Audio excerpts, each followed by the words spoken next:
Hello friends, welcome back to my channel learn for growth. और आज मैं आपके साथ शेयर करूंगी चाइल्ड साइकोलॉजी की सीरीज़ 3। और अगर आपने मेरी सीरीज़ 1 और सीरीज़ 2 नहीं देखी है तो आप मेरे चैनल की प्लेलिस्ट में जा कर के वहाँ से वो सीरीज़ 1 और 2 देख सकते हैं। और अभी तक आपने मेरा चैनल नहीं सब्सक्राइब किया है तो प्लीज़ मेरे चैनल को ज़रूर सब्सक्राइब करें। और जो मैंने ये क्वेश्चंस लिए हैं ये यूपी टेट और सीटेट के एग्ज़ाम में कई बार पूछे जा चुके हैं, तो ये यूपी टेट और सीटेट की परीक्षा की दृष्टि से काफ़ी महत्वपूर्ण प्रश्न हैं। चलिए स्टार्ट करते हैं अपनी चाइल्ड साइकोलॉजी सेट सीरीज़ 3। पढ़ते हैं। पहला क्वेश्चन है, मनोविज्ञान प्रारंभ में किस विषय का अंग था? तो ऑप्शन देखते हैं। ऑप्शन ए दर्शन शास्त्र, ऑप्शन बी तर्कशास्त्र, ऑप्शन सी नीति शास्त्र, ऑप्शन डी भौतिकी। तो मनोविज्ञान प्रारंभ में किस विषय का अंग था? तो ये आंसर सभी को शायद पता होगा कि मनोविज्ञान जो है वो दर्शन शास्त्र की ही एक शाखा थी। और जो हमारे महान प्राचीन जितने भी हमारे दार्शनिक यूनानी दार्शनिक थे, लाइक प्लेटो और डेकार्टेस, अरस्तु, ये सब यूनानी दार्शनिक महान दार्शनिक हुआ करते थे। तो ये हमारी जो मनोविज्ञान है ये हमारे दर्शन शास्त्र की एक शाखा थी। और ये इनका मानना था, जितने भी यूनानी दार्शनिक थे, इनका मानना था कि जो मनोविज्ञान है वो आत्मा का विज्ञान है। इन्होंने उसको आत्मा के विज्ञान से जोड़ के बताया। तो इसलिए ये जो मनोविज्ञान है ये प्रारंभ में दर्शन शास्त्र का ही एक शाखा, एक पार्ट हुआ करती थी। चलिए बढ़ते हैं अगले प्रश्न की तरफ। प्रश्न 2 है, बच्चों के संज्ञानात्मक विकास को सबसे अच्छे तरीके से कहाँ पर परिभाषित किया जा सकता है? तो ऑप्शन देखते हैं। Option A auditorium, option B खेल का मैदान, ऑप्शन सी विद्यालय एवं कक्षा, और ऑप्शन डी है घर। तो बच्चों के जो संज्ञानात्मक विकास ही दिया महान मनोवैज्ञानिक जीन पियाजे ने दिया है। और जो जीन पियाजे हैं इनका जन्म 9 अगस्त 1896 में हुआ। और कहाँ हुआ? तो ये स्विट्ज़रलैंड में हुआ।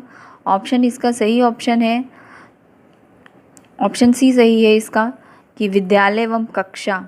जो बच्चों का जो संज्ञानात्मक विकास है उसे अच्छी तरीके से कहाँ, विद्यालय एवं कक्षा में किया जा सकता है। वहीं पे बच्चे थोड़ा रूल और रेगुलेशन सीख सकते हैं डिसिप्लिन में रह के।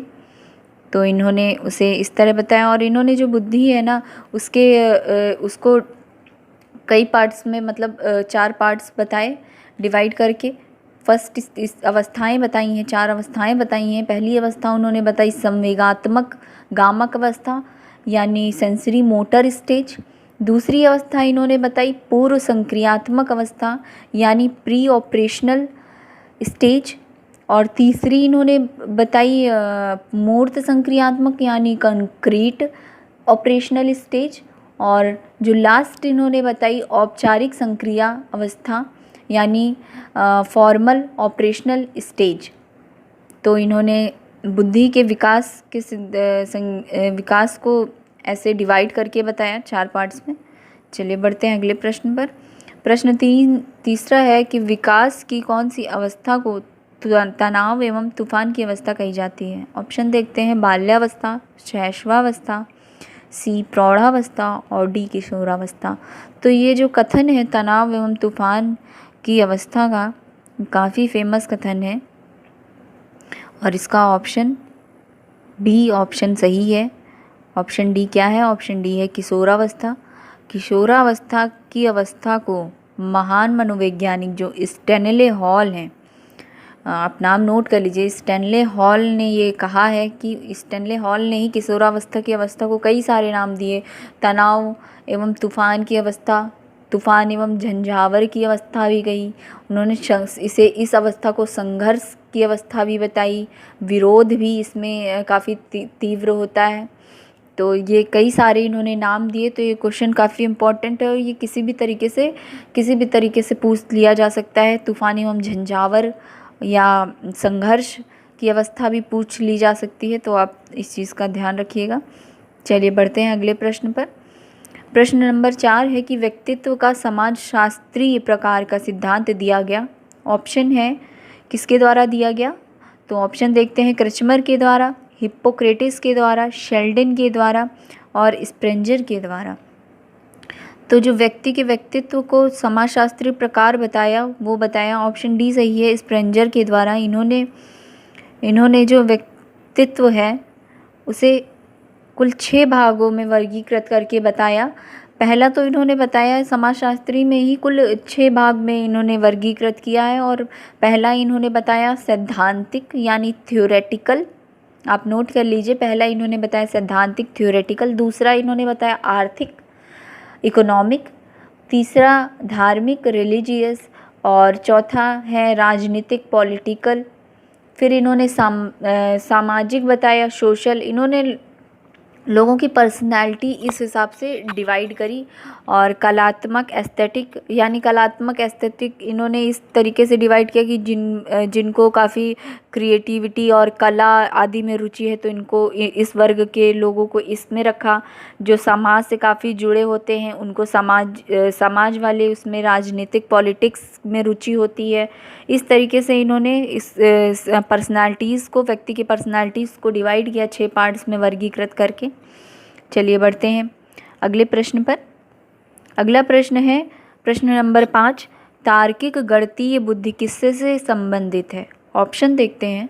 ऑप्शन ए द्विकारक सिद्धांत, ऑप्शन बी समूह कारक सिद्धांत, ऑप्शन सी बहुबुद्धि सिद्धांत, ऑप्शन डी पदानुक्रमिक सिद्धांत। तो जो हमारी तार्किक गणितीय बुद्धि है इसका ऑप्शन सी ऑप्शन सही है, बहुबुद्धि सिद्धांत, और इसे हम इंग्लिश में यानी मल्टीपल इंटेलिजेंस थ्योरी कहते हैं। और ये जो इंटेलिजेंस थ्योरी है ये इसका प्रतिपादन किया है हार्वर्ड गार्डनर ने, जिन्होंने बहुबुद्धि सिद्धांत का प्रतिपादन किया।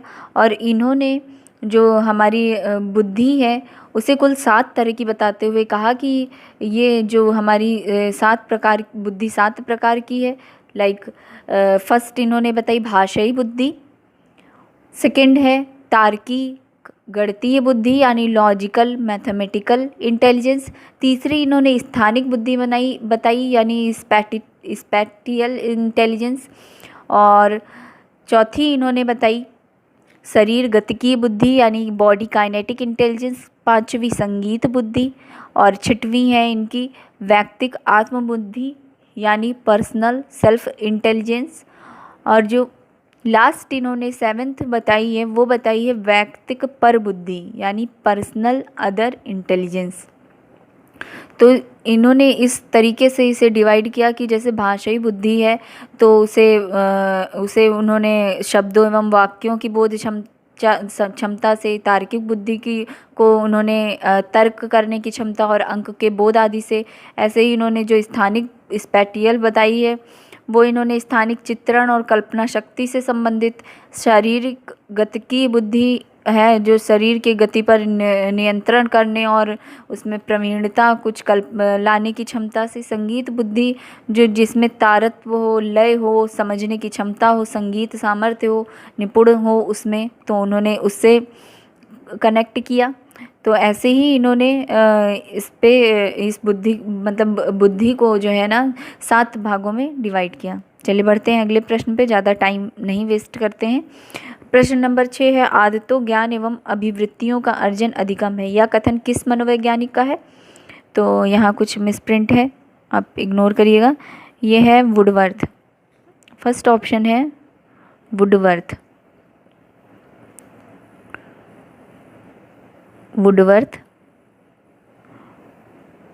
और सेकंड ऑप्शन हम देखते हैं क्रो एंड क्रो, सी बेआज, और डी गिलफोर्ड। तो ये जो डेफिनेशन है हमारी आदतों ज्ञान एवं अभिवृत्तियों का अर्जन ही अधिगम है, तो ये जो लर्निंग की डेफिनेशन है दी है ये महान मनोवैज्ञानिक क्रो एंड क्रो की है।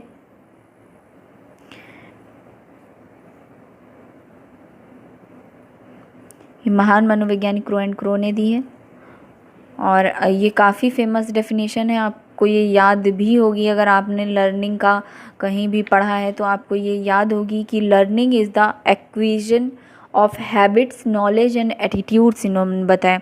और जो गिलफोर्ड ऑप्शन में है तो ये गिलफोर्ड ने बताया कि व्यवहार को ज़्यादा महत्व दिया। इन्होंने कहा व्यवहार के कारण, व्यवहार में आया, बिहेवियर में आया कोई भी चेंज जो है ना वो चेंज है वही हमारा अधिगम है। तो इन्होंने कहा कि learning is any change in behaviour resulting from behaviour. चलिए बढ़ते हैं अगले प्रश्न पर। अगला प्रश्न है SOR सिद्धांत के जनक हैं। ऑप्शन देखते हैं, option A Watson, option B Woodworth, option C Guthrie, option D Thorndike. तो इस SOR सिद्धांत में आप कंफ्यूज मत होइएगा कि इसका ऑप्शन डी सही है। यहाँ SOR का फुल फॉर्म आप देख लीजिए। SOR का फुल फॉर्म है, पहले हम इसका उत्तर जान लेते हैं फिर हम इसका फुल फॉर्म भी बताते हैं। इसका ऑप्शन बी ऑप्शन सही है, इसका बी ऑप्शन सही है। वुडवर्थ, वुडवर्थ जी जो हैं वो SOR सिद्धांत के जनक हैं और इन्होंने जो थॉर्नडाइक ने नियम बताए उद्दीपक और अनुक्रिया का सिद्धांत जो थॉर्नडाइक का था उसकी आलोचना करते हुए इन्होंने इसमें एक चीज़ ऐड करी। इन्होंने स्टिमुलस बताया, S फॉर स्टिमुलस यानी उद्दीपक, O से ऑर्गेनिज्म,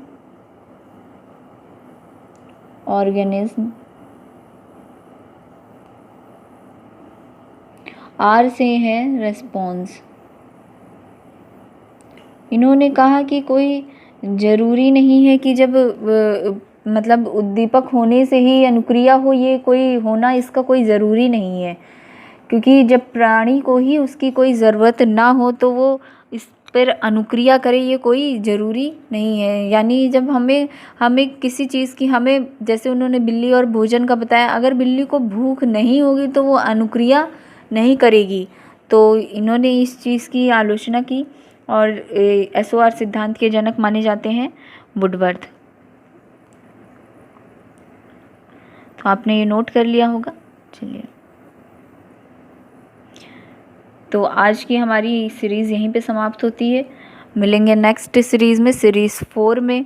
और अगर आपको ये वीडियो अच्छी लगी हो तो प्लीज़ इसको शेयर करें और लाइक कमेंट करें।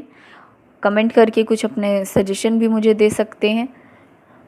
Thank you for watching my channel and last में please subscribe, like and share my channel.